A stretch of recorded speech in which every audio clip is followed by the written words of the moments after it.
La société saoudienne est confrontée à de nombreux défis, des défis sociaux et économiques importants, mais également politiques. Ce qu'il faut savoir, c'est que le fonctionnement de cette société, ça passe sur une redistribution de la richesse, c'est-à-dire que la famille royale redistribue la richesse. Or, elle a de plus en plus de mal à la redistribuer parce qu'il y en a beaucoup moins. Le prix du pétrole, la baisse du prix du pétrole a un impact significatif sur le budget, ce qui fait qu'il y a une plus grande difficulté à satisfaire l'ensemble de la population saoudienne qui a augmenté d'une façon considérable. Aujourd'hui, il y a 30 millions d'habitants en Arabie saoudite, dont 20 millions de Saoudiens. Et il y a une vraie question pour les jeunes. La majorité de la population est jeune. Et il y a un défi terrible qui est le défi du chômage. Il y a plus de 20 à 25% de jeunes saoudiens qui sont au chômage. Donc, quelles mesures la famille royale va prendre pour essayer de régler cette question? Alors, il y a des pistes, évidemment. Il y a ce qu'on appelle la saoudisation des emplois pour essayer de faire en sorte que des expatriés repartent et que le travail soit offert aux Saoudiens. Sauf qu'il y a un problème de formation de ces jeunes Saoudiens et d'inadéquation entre le marché du travail et la formation. Donc là, c'est un défi extrêmement important.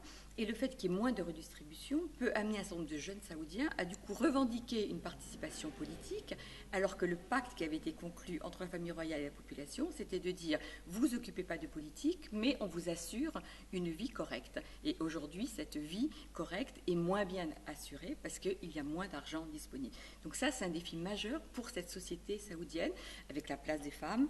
Quelle place prennent les femmes? Alors, elles ont une place importante dans le domaine économique pour beaucoup d'entre elles, mais il y a encore quand même des contraintes dans leur capacité à pouvoir participer à la vie économique et sociale. Et donc, c'est aussi un défi qui se pose à cette société.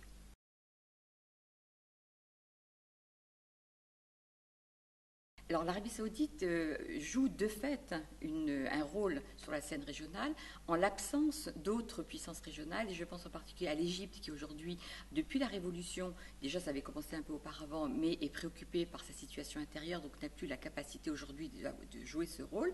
La Syrie est dans le chaos que nous connaissons, et l'Irak également. Donc l'Arabie se trouve propulsée au premier rang, mais position qu'elle n'a jamais eu envie de tenir et qu'elle n'a jamais su très bien tenir. Alors elle commence à y prendre un peu goût parce que finalement elle s'aperçoit que ça lui donne une capacité de rayonnement, mais elle se retrouve dans cette position et sans avoir forcément les structures étatiques, un ministère des Affaires étrangères par exemple suffisamment solide pour pouvoir répondre à ce défi qui est d'être la puissance régionale, tant plus qu'il y a un antagonisme très fort aujourd'hui avec l'Iran et que l'Arabie est beaucoup plus préoccupée par sa relation bilatérale avec l'Iran, de peur de l'Iran, et ce qui peut l'empêcher de certaine manière de jouer vraiment un rôle sur la scène régionale, si ce n'est d'essayer de prendre la tête du camp sunnite, des puissances sunnites, mais elle a face à elle comme la Turquie qui entend aussi jouer ce rôle.